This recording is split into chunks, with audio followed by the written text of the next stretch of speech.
저는 경기도에 살고 있는 30대 중반 여자입니다. 3년 전 자기 자식은 귀하면서 남의 집 귀한 딸은 종처럼 부려먹는 시모에게 한 방 제대로 먹이고 이혼해버렸는데요. 이혼을 해버리고 나니 이렇게 속 시원한 걸 그깟 이혼이 뭐라고 또 사랑이 뭐라고 그렇게 아닌 걸 참고 살았나 모르겠네요.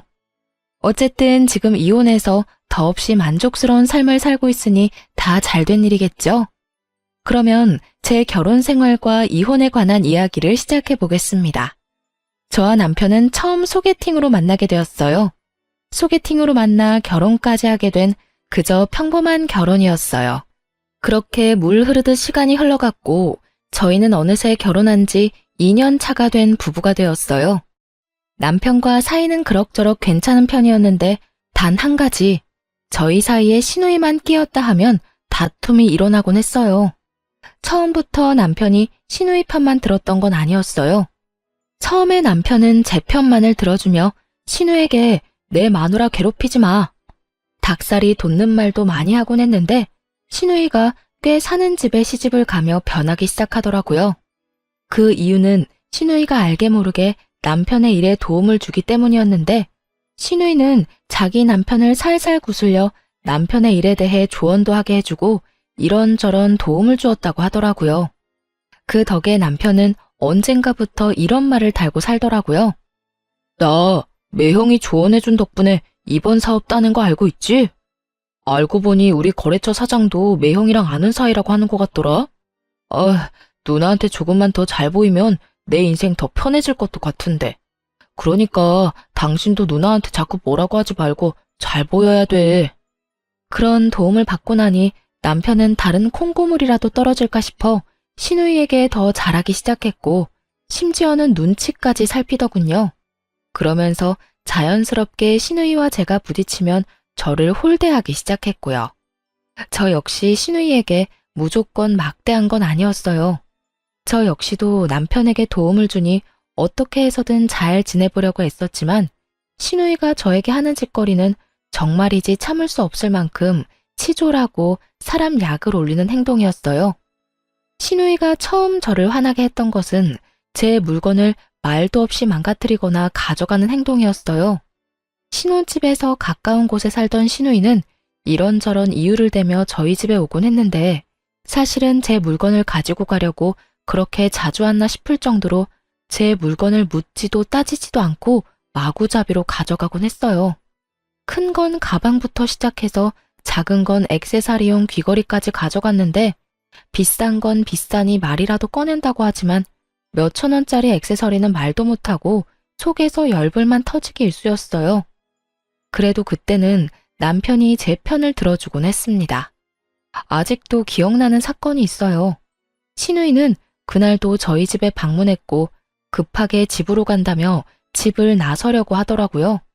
딱 보아도 지나치게 큰 가방에 무언가를 잔뜩 넣고 말이죠. 그걸 발견한 남편은 가려는 시누이를 붙잡고 이렇게 말했어요. 누나, 뭘 또 가져가는 거야?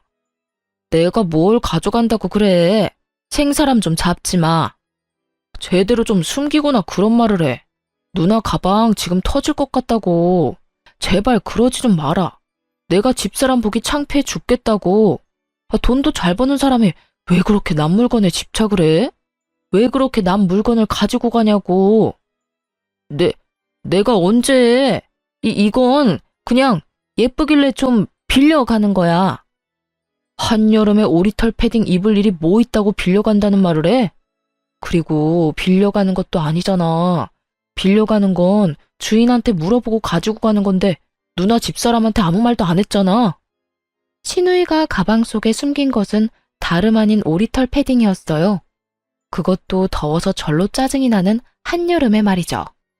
시누이는 남편의 핀잔에 민망하면서도 화가 났는지 가방에 구겨 넣었던 패딩을 내팽겨 쳤어요. 치사하다 치사해. 더럽고 치사해서 안 가지고 간다고. 그래, 더럽고 치사하니까 앞으로도 좀 가지고 가지 마. 이렇게 제 편을 들어주던 남편이 참 든든했는데 어느새 남편은 제 편은커녕 형님 대변인 노릇만 하는 사람이 되었더군요. 그날도 형님이 다녀갔고 전 이런저런 집안일을 하느라 형님에게 잠시 시선을 뗀 사이 또 제 물건을 가지고 갔더라고요. 이번엔 립스틱이었는데 친구가 선물로 주며 립스틱에 각인까지 새겨줬던 터라 유난히 애정을 가지고 쓰던 것이었죠. 아, 진짜. 형님 또 가지고 갔어. 또 내 립스틱 가지고 갔다고. 그딴 립스틱 얼마나 한다고 이 난리야. 그리고 가지고 가고 싶어서 가지고 갔겠어? 누나가 어떤 집에 시집을 갔는데 그냥 색이 예뻐서 발라봤는데 어쩌다 보니 가방에 들어갔겠지. 속상했겠다. 누나가 왜 그랬지? 이 한마디가 그렇게 힘든 거였을까요? 전 그 한마디면 됐는데 남편은 끝내 제가 원하는 말은 해주지도 않고 말도 안 되는 이유를 붙여가며 신우이 대변을 하고 나서더군요. 립스틱에 발이 달린 것도 아니고 가만히 있는 신우이 가방에 그게 들어갈 리가 없다는 사실은 남편도 뻔히 알 텐데 저딴 말이나 하고 있으니 화는 더 올라오고 있었어요. 그걸 가지고 갔다고 하지 다르게 할 말 있다고 생각해? 그러지 말고 당신이 뭐라고 좀 해. 당신 말대로 형님은 부잣집에 시집 갔는데 왜 내 물건을 이리도 가지고 가는 거냐고. 아우, 됐어. 사람 치사해 보이게 그런 이야기를 어떻게 해. 그냥 내가 사줄게. 그거 얼만데? 가격이 중요한 게 아니라 선물 받은 거란 말이야. 몇 번 바르지도 않았고. 비싼 거면 내가 직접 형님한테 말했겠지. 매번 말하기도 좀스럽게 꼭 이런 거만 가져가니까 더 미쳐버릴 것 같아. 그만해. 다음에 내가 만나서 잘 이야기할 테니까. 이야기할 생각도 없으면서 저딴 말을 한다는 건 더는 이야기하고 싶지 않다는 남편의 신호였고 저 역시 그런 남편과 실랑이를 벌이고 싶지 않았기에 남편을 한번 쏘아보고선 입을 다물었어요. 그나마 그 모든 것을 참고 살 수 있었던 건 부잣집에 시집간 시누이가 시집살이하며 저희 집에 오는 날이 현저하게 줄었다는 것이었어요. 가끔 와서 작은 물건 하나씩 가져가는 정도야 예전에 비하면 아무것도 아니었기에 저도 큰 소리 내지 않고 그저 하소연이나 하며 넘길 수 있었던 거죠. 그런데 더는 하소연이나 하며 넘길 수 없는 일이 일어나고야 말았어요. 그날은 시누이가 또 갑작스럽게 저희 집에 들이닥친 날이었는데요. 저는 그 당시 임신 준비 때문에 집에서 쉬며 병원에 다니고 있었고 그 때문에 저 역시 조금은 예민한 시기였어요. 그날 역시 병원에 다녀와 집에서 쉬고 있는데 시누이가 장 보러 나온 김에 들렀다며 집으로 들어오더라고요. 시댁이 오죽 답답했으면 장 본다는 핑계대고 우리 집에 왔을까 싶어 친절하게 대해주려고 노력했는데 그런 저의 마음을 아는지 모르는지 시누이는 시댁에서 당한 모든 것을 저에게 쏟아내기 시작했어요. 올케는 집에서 뭘 하길래 집이 이 모양이야? 날이 선 목소리를 보아하니 한바탕 깨지고 온 것이 분명하더라고요. 그렇지 않아도 앙칼진 시누이의 목소리가 2옥타브는 높아진 것 같았으니까요. 전 최대한 다툼을 피해보려 친절하게 대답하려 애썼어요. 집이 어떤데요? 어제 대청소했는데 제가 보기엔 깨끗한데요. 올케, 눈 나빠? 여기 머리카락 안 보여? 여기 머리카락 떨어져 있잖아. 시누이가 가리킨 쪽엔 긴 웨이브 머리카락이 떨어져 있었는데 대충 보아도 그건 시누이의 머리카락이었죠. 전 짧은 단발이었기에 저 길이의 머리카락이 떨어지려야 떨어질 수가 없었으니까요. 형님, 그건 형님 머리카락이잖아요. 그렇게 머리카락을 매만지니까 머리카락들이 버티겠어요? 그래? 어찌되었든 거슬리니까 얼른 치워. 어? 이거 못 보던 건데 새로 샀어? 시누이의 손가락의 끝엔 큰맘 먹고 퇴직금으로 산 명품 샌들이 있었고 전 순간적으로 아차 싶었어요. 뭐긴 뭐예요. 그냥 신발이죠. 이거 명품이잖아. 무슨 돈으로 샀냐고. 올케 혹시 집에서 놀고 먹으면서 내 동생 돈으로 사치 부리고 살아? 그 순간 확 성질이 올라오더라고요. 가정주부가 하는 일이 많다는 걸 누구보다 잘 아는 시누이가 저딴 말이나 하며 남편 등골 빼먹는 여자로 몰고 가니 더욱 화가 났던 것 같아요. 전 시누이의 말이 끝나자마자 언성을 높이며 시누이에게 따지듯 말했어요. 형님, 무슨 말을 그렇게 하세요? 형님도 일 안 하고 집안일만 하는데 놀고 먹기만 하는 거 아니잖아요. 그리고 이 신발 제 돈으로 샀어요. 그간 직장 생활을 하느라 고생했다는 의미에서 제 돈으로 산 제 신발이라고요. 신우이는 제 말을 듣지도 않은 채 명품 신발을 들고 이리저리 살펴본다 싶더니 이내 발을 우겨넣고 있더라고요. 신우이 발은 245 사이즈였고 제 발은 230 사이즈로 아무리 우겨넣는다고 한들 소용없는 짓이었는데 말이죠. 잘 넣으면 들어갈 것 같은데? 형님, 그러지 마세요. 그러다 망가진다고요. 에이, 망가지기는 무슨. 한번 신어보고 괜찮으면 나도 사려고 그래. 있어봐. 이렇게 하면 들어가려나?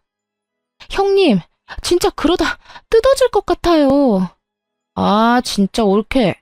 안 뜯긴다니까. 혹시나 망가지면 내가 사줄게. 이까짓 거 얼마나 한다고 이 난리야?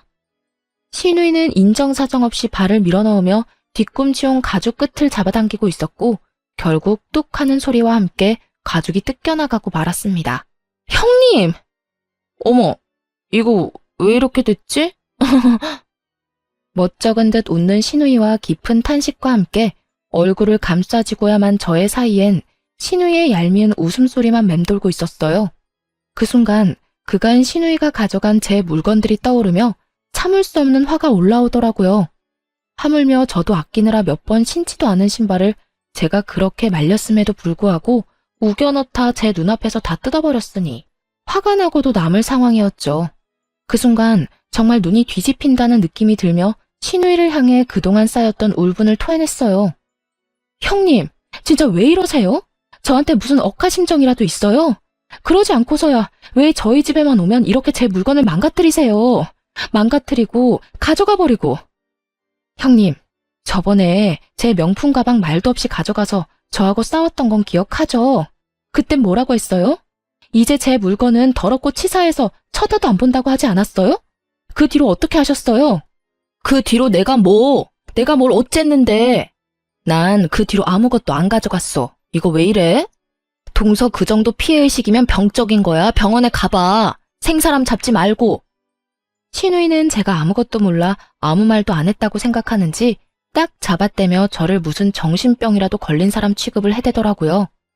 저는 그 모습에 더 화가 나 더럽고 치사해서 말하지 못했던 물건들을 집어주며 신우이에게 따져 물었죠. 병원은 형님이 가보셔야죠. 그 정도면 제가 아니라 형님이 무슨 문제가 있는 거라고요. 립스틱, 향수, 머리핀, 스카프 등등. 뭐라고 하기엔 치사한 것들만 골라서 하나씩 가져간 거 제가 몰라서 참고 있는 줄 아세요? 말 그대로 그런 걸로 입대기 더럽고 치사해서 안 한 거예요. 그런데 오늘은 이게 뭐예요? 제가 하지 말라고 분명 말했잖아요. 아니, 옳게. 진짜 말 너무 심하게 한다. 내가 무슨 도둑년이야? 내가 또 언제 내 동생 집에만 오면 동서 물건을 가지고 갔다고 그래. 그러면 아니에요? 올 때마다 꼭 하나씩은 가져가시잖아요. 아니거든. 몇 번 안 가지고 갈 때도 있었거든. 언제요? 있긴 있었죠. 저나 남편한테 딱 걸려서 안 가지고 간 게 아니라 못 가져간 적은 여러 번 있긴 하죠. 옳게. 진짜 그런 식으로 말할 거야? 알겠어. 내가 더럽고 치사해서 옳게 물건은 쳐다도 안 볼 거야. 진짜야. 이까짓 것들 얼마나 한다고 이 난리를 부리는지 모르겠네. 그냥 선물 줬다고 생각하면 서로 편하잖아. 선물도 제 마음에서 우러나야 줄 수 있는 거예요. 형님 같으면 형님한테 선물 주고 싶겠어요? 그리고 매번 이까짓 거 그러는데 다른 건 다 됐고 얼마 되지도 않는 이까짓 신발 가격 문자로 보낼 테니까 오늘 내로 입금해 주세요. 조금 전까지만 해도 당장 돈을 붙일 것처럼 굴던 신우이는 막상 제가 정말 돈을 요구하자 눈을 동그랗게 뜨고 저를 보며 이렇게 말하더라고요. 뭐? 지금 나한테 가족끼리 신발값을 받겠다는 거야? 네, 형님이 이까지 신발 망가지면 사준다고 하셨잖아요. 사주는 거 대신 돈으로 주세요. 형님이 짝퉁을 사줄지 중고를 사줄지 제가 어떻게 알고 신발로 받겠어요? 그러니까 돈으로 입금해 주시고 오늘은 이만 가주세요. 지금 당장 가달라고요. 저는 신우이를 밀어내며 닥달했고 신우이는 그런 제 행동이 어이가 없다는 듯 들고 있던 신발을 제 얼굴에 던져버리고 집을 나가버리더라고요. 그 순간 정말 생각 같아선 신발로 뒤통수를 날려버리고 싶은 걸 얼마나 참았나 모릅니다. 그래서 시누이가 돈을 보내줬냐고요? 아니요. 시누이는 끝끝내 돈을 붙여주지 않았고 그 후론 연락도 저희 집에 발걸음도 하지 않았어요. 고가의 신발값을 받지 못한 건 짜증도 나고 화도 나긴 했지만 빌어먹을 시누이를 안 보는 걸로 그 값을 대신한다고 생각하기로 했습니다. 그렇게 생각해야만 제 화를 다스릴 수 있을 것 같았거든요. 생각보다 시누이가 오지 않는다는 확신에서 주는 심적 안정과 평화로움은 더 달콤했습니다. 이런 컨디션이라면 그렇게 노력해도 안 되던 임신도 당장 될 것만 같은 기분마저 느껴졌어요. 그렇게 평화로운 시간이 지나고 있었는데 어느 날은 시모에게 시댁으로 오라는 연락이 왔더라고요. 이유를 물어도 대답을 해주지 않는 것이 미심쩍긴 했지만 오라는데 가지 않을 수도 없는 노릇이라 무거운 발걸음으로 시댁으로 가게 되었죠. 시댁에 들어서는 순간 저는 경악을 금치 못했어요. 시댁 거실 한가득 절인 배추가 보였고 그 한가운데에 선 시모는 저를 보자마자 일을 시켜 먹으려 들었으니까요. 왔니? 얼른 앞치마 하고 오거라. 오늘 김장 좀 해야 해. 네? 김장철도 아닌데 무슨 김장이에요. 아니, 이게 다 몇 포기예요? 얼마 안 되는데 50포기는 넘는데 100포기는 안 될 거야. 그래도 내가 너 힘들까봐 절인 배추를 산 거니까 고마운 줄 알아. 요즘에 이런 시어머니가 어디 있니? 네, 이런 시어머니가 또 없긴 하죠. 요즘 누가 김장철도 아닌 때에 식구도 없는 집에서 100포기씩 김장을 하나요? 심지어 저희 집 김치냉장고엔 김치가 가득한데 말이죠. 제가 알기론 시댁에도 남은 김치가 절반은 넘게 남았던 걸로 아는데 갑자기 김장이라고 하니 의아한 기분이 들었어요. 그런데 어머님, 갑자기 웬 김장이에요? 어머님네 김치도 아직 많이 남았잖아요. 어머님도 그렇고 남편도 그렇고. 김치 별로 안 먹어서 먹을 사람도 없는데 이만큼이나 해서 어쩌시려고 이렇게나 많이 하세요? 우리 먹을 거 아니다. 네 형님 줄 거야. 그 망할 옆에 내가 글쎄 내 딸한테 혼자 김장을 해라고 했다지 뭐니. 김장철도 아닌데 김치는 무슨 김치야. 그 옆에 내가 남의 집 귀한 딸을 부려먹어도 적당히 부려먹을 생각을 해야지. 아니, 내 딸이 뭘 잘못했다고 그렇게 괴롭히는지 모르겠다니까. 고이한 노인네가. 정말 헛웃음이 나오지 않나요? 저도 친정에선 오빠 3명의 딸 하나로 어렵게 얻은 귀한 고명딸인데 시모가 이런 사실을 잊고 있는 듯 하더라고요. 그러니 남의 집 귀한 딸인 저한테 심지어는 저희가 먹지도 않을 김장을 시키며 사돈을 저리 욕하는 걸 보아하니까요. 그래서 저 역시 귀한 고명딸임을 알려주기로 했어요. 그러게요. 사돈 어르신 너무했네요. 김장철도 아닌데. 남의 집 귀한 딸한테 김장 100포기가 무슨 짓이래요? 그렇죠, 어머님? 내 말이 그 말이야. 오랜만에 네가 대화가 통하는구나. 이게 말이 되는 일이야? 하여튼 그 옆에 내 상식도 없고 아주 심보가 고약하다니까. 아유, 일단 얼른 서두르자. 좀 있으면 네 형님 올 거야. 그 전에 우리가 대충 마무리해야 걔는 편히 쉬다가 가지. 그런데 어머님, 저도 저희 집 귀한 딸이에요. 남자만 득실한 집에서 빌고 또 빌어 낳은 귀한 고명딸이라고요. 그런데 그 귀한 고명딸을 어머님께서 김장을 시키시네요? 그것도 형님네 김장을요. 어머님 생각엔 제가 이걸 해야 한다고 생각하세요? 제 말을 들은 시모는 당황하기는커녕 누구보다 태연한 목소리로 이렇게 말하더군요. 넌 내 며느리지 않니? 당연히 해야지. 네 시누이랑 너랑 같니? 그 순간 아 하고 깨달음을 얻었어요.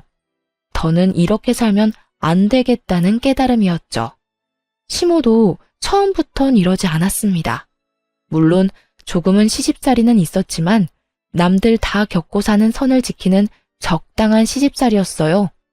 그런데 형님이 시집을 가며 시모도 점점 변하기 시작하더니 잘못한 것도 없는 저를 못 잡아먹어 안달인 사람이 되더라고요. 시집살이를 당하는 시누이를 보며 자신이 너무 착하게 저를 대했다고 생각했는지 시누이가 당하고 오는 날엔 시누이가 당한 그대로 저에게 해버리는 경우가 종종 있었어요. 그간에는 어떻게 해서든 참아보려고 했는데 더는 참을 수가 없는 지경이었죠. 어머님, 똥 묻은 개가 겨 묻은 개 나무란다는 말 아시죠? 그래, 알지. 그런데 그 말은 갑자기 왜? 지금 어머님한테 제가 하고 싶은 말이에요. 형님이 그리 아깝고 귀하다는 분이 왜 저는 그렇게 식모 부리듯이 부리세요? 사돈 어른이 고약하다고요? 어머님도 지금 만만치 않아요. 뭐? 너 지금 뭐라고 했니? 나보고 고약하다고 했니? 어디 그딴 옆에 내하고 같은 취급을 해? 아, 제가 실수했네요. 어머님은 사돈 어른보다 더 심해요. 진짜 기가 막혀서. 제가요, 내리사랑은 들어봤어도 내리김장은 듣도 보도 못했네요.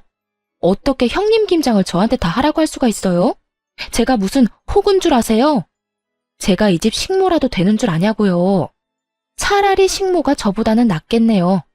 식모는 월급이라도 받고 그동안 수고했다는 말이라도 듣는데 저는 오로지 욕만 먹으니까요. 어찌되었든 전 이 김장 절대로 못하니까 이 김치들 삶아 먹든 구워 먹든 형님이랑 둘이 함께 잘 해결해 보세요. 이년이 진짜 네가 시어미한테 못하는 말이 없어. 어디 시댁 무서운 줄 모르고 입에서 나오는 대로 뱉어내고 있는 게야. 그리고 네가 한다 만다 결정할 수 있는 문제라고 생각하는 거니? 너는 그냥 내가 시키면 그 입 뻥끗도 하지 말고 시키는 대로 다 하면 돼. 알겠어? 제가 어머님이 기르는 똥개라도 되는 줄 아시나 본데 동물도 어머님처럼 괴롭히면 확 물어버려요. 그건 아시죠? 그러니까 제가 마지막 예의 챙겨드릴 때 그만하세요. 더는 이런 취급 받고 살지 않을 거니까요. 뭐야?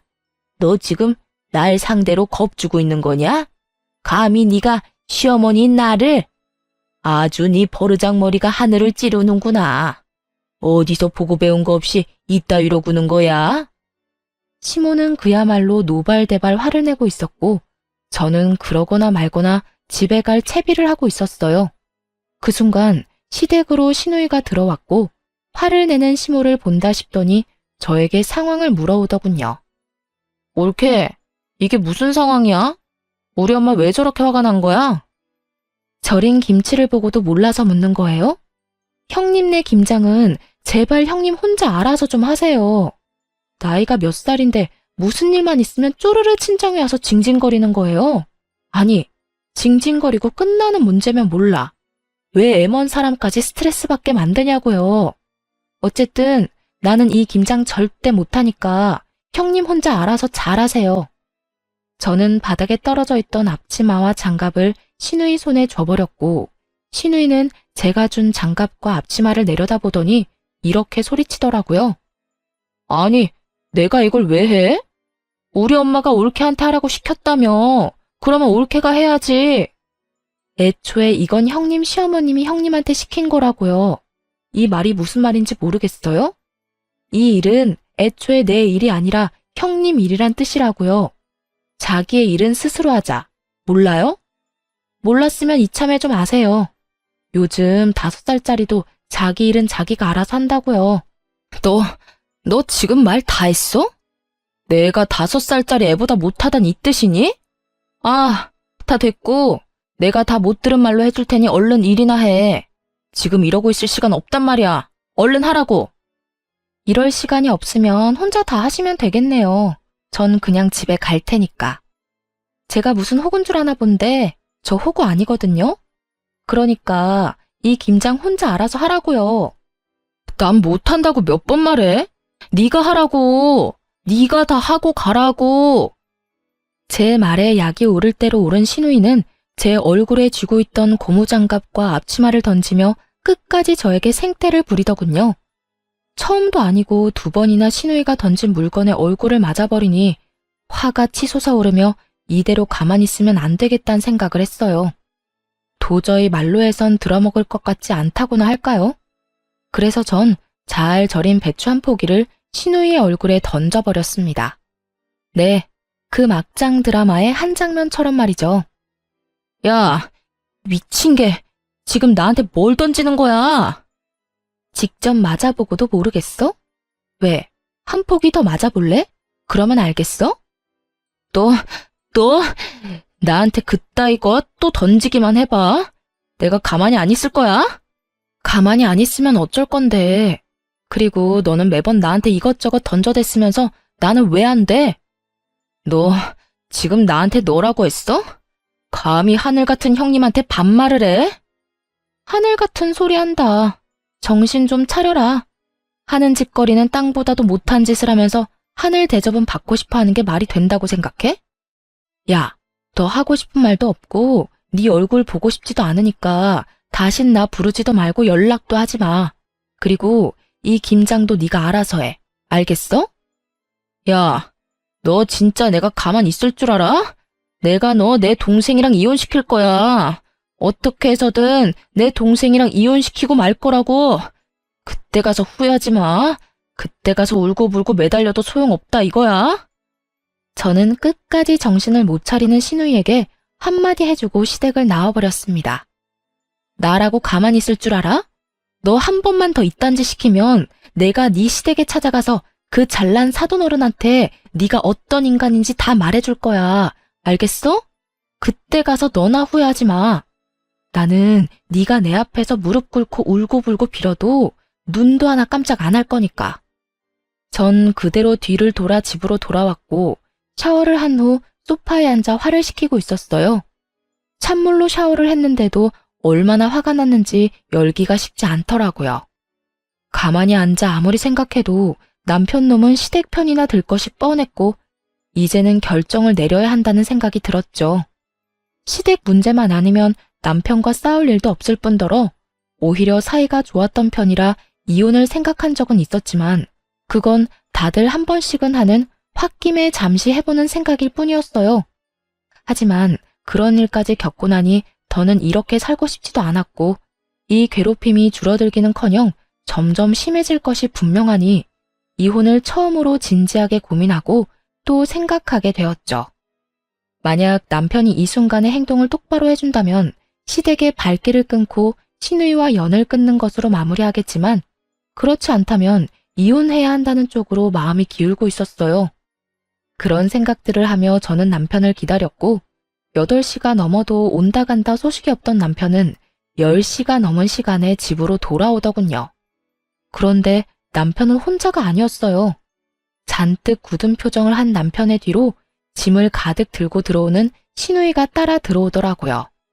저는 또 이건 무슨 상황인가 싶더라고요.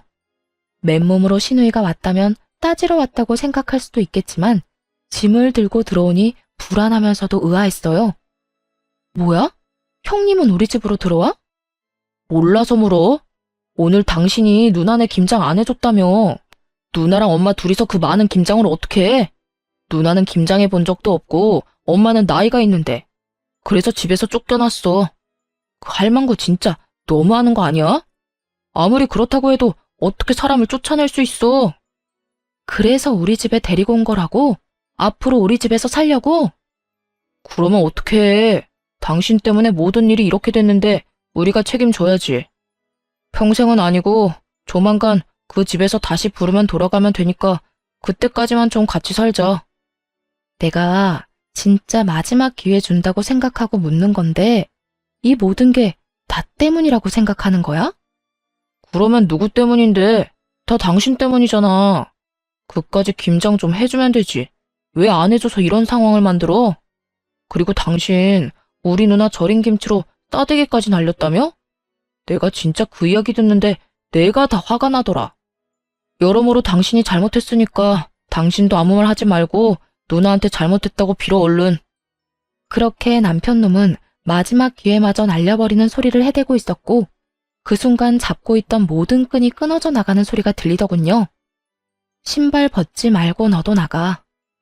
참 많이도 고민했는데 남편의 말을 듣는 순간 길었던 고민에 비해 결론은 빠르고 명확하게 결정되더라고요. 그래서 신발도 벗지 않은 두 사람에게 나가라고 소리쳐버렸고 남편과 신우이는 놀란 토끼 눈으로 저를 바라보더군요. 단연 놀란 것은 남편이었는데 아무리 싸워도 이런 말은 한 번도 하지 않았던 저였기에 순간 잘못 들었나 하는 눈빛을 보내며 다시 물어오더군요. 어? 뭐라고? 너도 나가라고.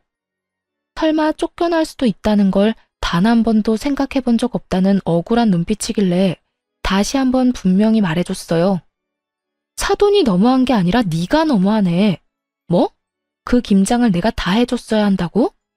네 누나 김장 100포기 시키는 사돈어른하고 나한테 우리가 먹지도 않을 김장 100포기 시키는 당신 엄마 중에 누가 더 너무한 것 같니? 100번, 1000번을 생각해도 당신 엄마 아니야? 당신도 똑같아. 어떻게 나한테 그딴 식으로 말할 수가 있어? 난 더는 너 같은 인간이랑 살 생각도 없으니까 나가라고. 제가 소리를 질러대자 시누이가 나서 동생 편을 들며 화를 내기 시작했어요. 야, 너 진짜 오늘 미쳤어? 아까 엄마 집에서도 미친 사람처럼 굴더니 지금 또 이러네? 네가 뭔데 내 동생한테 나가라 말아야. 너 정신 못 차려? 누가 누구한테 혼수질인지 모르겠네 진짜. 야, 정신은 너나 차리고 내려놓은 짐이나 다시 챙겨서 나가기나 해. 시누이는 급기야 참을 수 없다는 듯 욕설을 쏟아내기 시작했고 전 그런 시누이에게 녹음 중인 휴대전화를 보여주며 이렇게 말했어요. 이거 다 녹음 중이거든? 그러니까 내 신발값은 너한테 받을 위자료로 대신할게. 무슨 뜻인지 알지? 내가 너한테도 소장 보낼 거란 이 말이야. 그러니까 그 잘난 시댁 도움을 받든 그 애틋한 친정 도움을 받든 해서 준비 단단히 해두는 게 좋을 거야. 난 무슨 수를 써서라도 너한테 위자료는 받아낼 테니까 말이야. 제가 이렇게까지 하자 남편은 그제야 상황의 심각성을 인지했는지 목소리 톤을 급하게 낮추며 이렇게 말하더군요. 여보, 진짜 왜 이래? 정말 당신 이혼이라도 하려고 이러는 거야? 그래서 나보고 정말 이 집에서 나가라고? 그까지 김장이 뭐라고 이렇게까지 하는 거야? 일단 흥분을 좀 가라앉히고 나랑 천천히 이야기 좀 해, 어? 그까지 김장이 뭐라고 상황을 이렇게 만든 사람은 내가 아니라 당신 식구들이거든? 오늘 이 상황까지 오는 동안 내가 뭘 잘못했길래 왜 다들 날 못 잡아먹어서 안달이야? 그래, 당신 화난 거 다 알겠고 다 이해하니까 일단 나랑 차분하게 이야기부터 하자. 이혼은 아니지. 이런 걸로 무슨 이혼을 해. 이제서야 이해를 한다고? 그 이해 참 빠르기도 하네. 그런데 어쩌냐? 난 참을 만큼 참았고 더는 참을 노력도 인내도 남아있지 않으니까 그냥 이혼해. 이런 일로 이혼이 될지 안 될지는 법원에서 가려줄 테니까 그냥 이혼하자고. 그리고 이 집에서 당장 나가. 저는 남편과 시누이를 밀어냈고 시누이는 끝까지 못 나간다며 되려 저에게 나가라며 고함을 고래고래 질러대더군요. 야, 밀지 마. 밀지 말라고. 그리고 나가려면 네가 나가야지 왜 우리가 나가? 여기 내 동생 집이거든? 난 절대 못 나가니까 네가 나가. 야, 땡전 한 푼 없는 네가 시집은 어떻게 갔을 것 같은데? 아, 우리 시댁에 돈 없는 거 너도 뻔히 알지 않아? 네 시집 자금 우리 집에서 나온 거야. 아니, 정확히는 네 동생 돈이겠네. 네 동생이 네 시집 자금 대준 대신 이 집 명의 내 명의로 해줬다 이거야. 어차피 이 집 마련할 때 내 돈이 더 많이 들어가서 나한테 지분이 더 많긴 했지만 이젠 온전히 내 집이란 이 말이지. 그러니까 당장 꺼져. 네, 그래요. 시누이는 시집 갈 때 모은 돈이 별로 없었고 시댁에서도 도와줄 형편이 되지 않았어요. 어떻게 해야 할지 고민이 많던 시기에 남편이 시누이의 시집 자금을 주게 된 것이었죠. 거기엔 제 돈도 적잖게 들어가 있던 터라 시누이에게 자금을 주는 대신 집 명의를 제 앞으로 돌려주었던 것이었어요. 이게 정말 사실이야? 너 집 명의 쟤한테 넘겨줬어? 너 미쳤어? 집을 넘겨주면 어떻게 해? 이제 우리 어디 가서 살려고?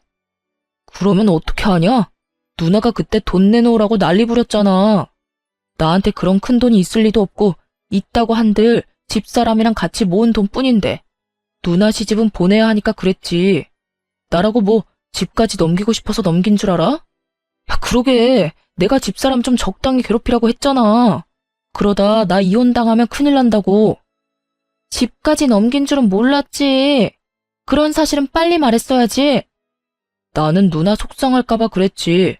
그리고 누나가 부잣집 시집 갔으니까 언젠가는 다 돌려줄 거라고 생각하기도 했고, 누가 이렇게 될 줄 알았나? 이제 어떻게 해? 우리 진짜 어떻게 하냐고. 그제야 모든 사실을 알게 된 신우이는 망연자실한 얼굴로 중얼거리고 있었고, 전 그런 두 사람을 있는 힘껏 밀어 집에서 내쫓아 버렸어요. 쫓기는 그 순간에 신우이는 이대로 쫓겨났다간 정말 큰일이다 싶었는지 제 다리를 붙들고 울고불고 하며 매달리더라고요. 옳게, 이대로 사람을 내쫓으면 어떻게 해? 이 아밤에 어딜 가라고. 우리 정말 갈 데가 없어. 이런 꼴로 친정에 갈 수도 없는 노릇이고 정말 갈 데가 없다고. 그러니까 일단 들여보내줘. 들어가서 내가 잘못을 빌든 다신 옳게 괴롭히지 않겠다는 각서를 쓰든 뭐든 할 테니까 일단 집에만 들어가게 해줘. 이제 와서 이래도 아무 소용 없거든? 난 무조건 이혼할 거고 이혼할 마당에 너희 오갈 데 없는 것까지 걱정해주게 생겼어? 넌 아직도 내가 호구로 보이니? 내가 언제 올케를 호구로 봤다고 그래. 내가 정말로 올케한테 했던 모든 행동이 미안해서 그래. 너무 미안해서 정식으로 사과라도 하고 싶어서. 그러니까 일단 들어가서 이야기하자. 그래? 그러면 그 진심은 눈꼽만큼도 없는 사과 받은 걸로 칠 테니까 이만하시고 좀 꺼져주세요, 형님. 전 신우이를 뿌리치고 문을 닫아버리곤 도어락 건전지를 빼버렸죠. 밖에선 문을 두드리며 이야기 좀 하자고 난리가 났지만 전 그런 두 사람에게 조용하지 않으면 경찰에 신고해버리겠다고 엄포를 놔버렸어요. 그 후 두 사람은 시댁으로 가버렸고 그렇게 이혼을 진행하게 되었습니다. 전 이혼 준비와 함께 시모와 신우이에게도 소장을 보내버렸어요. 신우이에겐 대화 녹음 파일과 저에게 보내왔던 욕설 가득한 문자가 있었고 시모에겐 그간 저에게 보냈던 문자들이 가득했어요.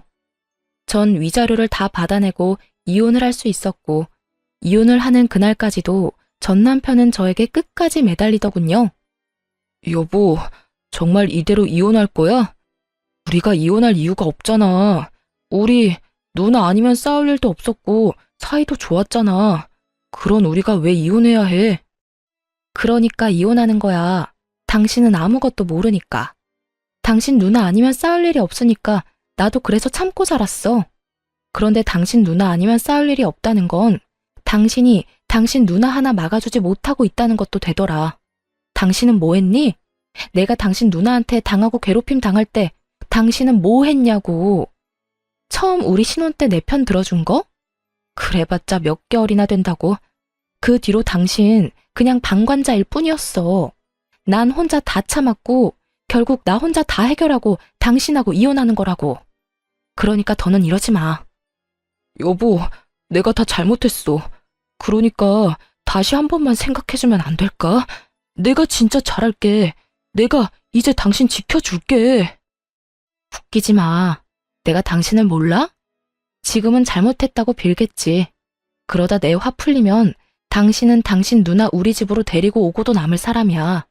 지금도 당신 오갈 데 없이 부모님 집에 다시 들어가게 생기니까 나한테 이렇게 매달리는 거 모를 줄 알아? 그것뿐이야? 당신 전 재산 누나한테 다 줘버렸는데 그거마저도 다 물거품 되게 생겼으니까 나한테 이러는 거 아니야. 나 바보 아니야. 나 더는 참고 살진 않을 거라고. 그런 거 아니야. 나 절대로 우리 누나 집으로 데려오지 않을 거고 당신이 시키는 건 뭐든지 할 거야. 당신이 싫다는 건 절대로 안 하고 말이야. 그러니까 다시 한 번만 나한테 기회를 줘. 이렇게 헤어지는 건 정말 아니잖아. 전 남편은 끝까지 그런 게 아니라며 매달렸지만 전 그런 전 남편을 뿌리치고 돌아왔습니다. 그 후 위자료 문제 때문에 전 남편과 연락할 일이 있어 차단을 하고 있지 않았는데 전 남편에게 전화가 오더군요. 술에 잔뜩 취한 목소리였는데 결국 전 시누이가 이혼까지 하게 됐다며 저에게 따져묻기 시작했어요. 야, 너 때문에 우리 누나 결국 이혼했다.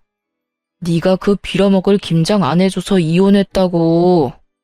김장 안 했다고 당할 이혼이면 차라리 잘한 이혼이라고 생각하고 살라 그래. 고작 김장 때문에 이혼당했겠어? 네 누나가 그 집에 속인 게 한두 가지가 아닐 텐데.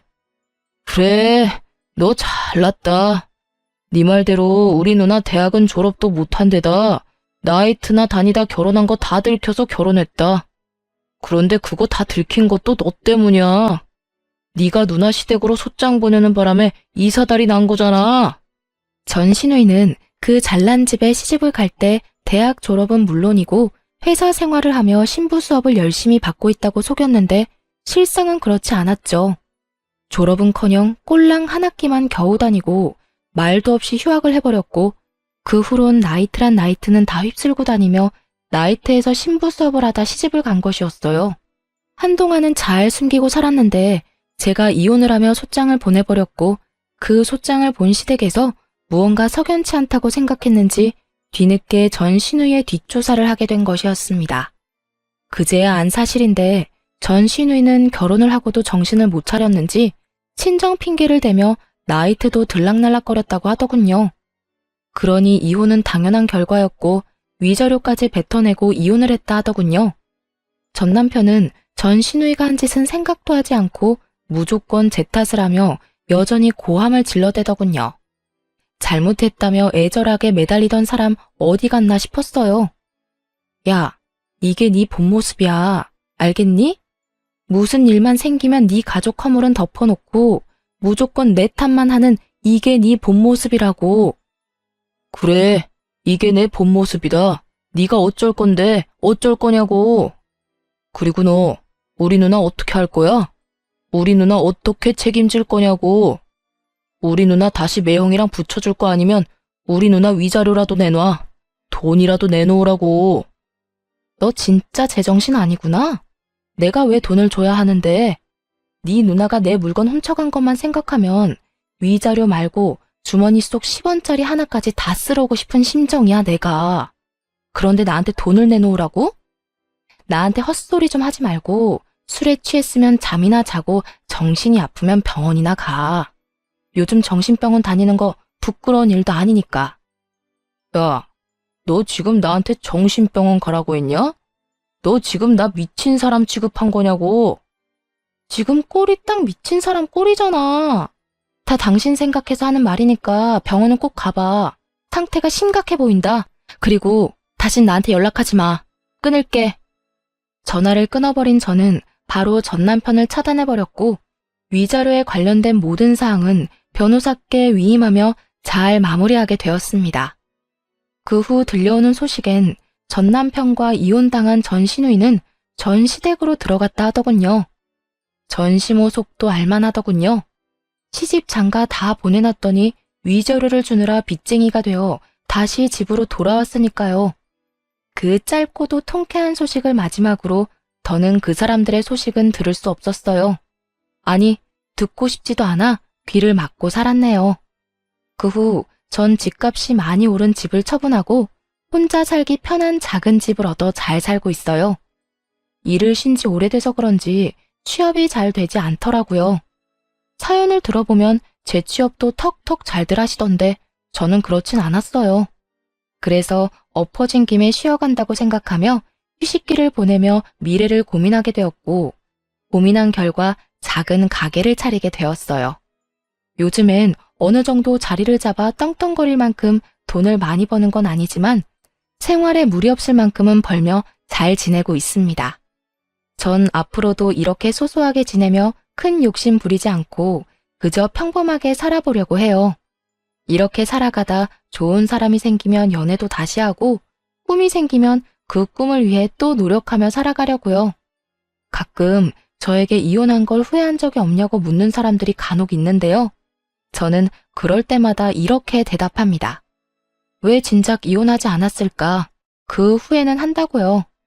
이거 하나만 빼면 우리 부부 사이엔 아무 문제가 없는데라는 말은 그 하나를 해결하지 않아 우리가 계속 싸우고 있음을 너무 늦게야 깨달은 것이었죠. 어쨌든 전 이혼을 하고 난 후 후회는 해본 적도 없고 지금 살아가는 이 삶에 만족하고 행복하답니다. 이로써 저의 사연도 끝이 났습니다. 지금까지 긴 사연 함께 해주셔서 감사합니다.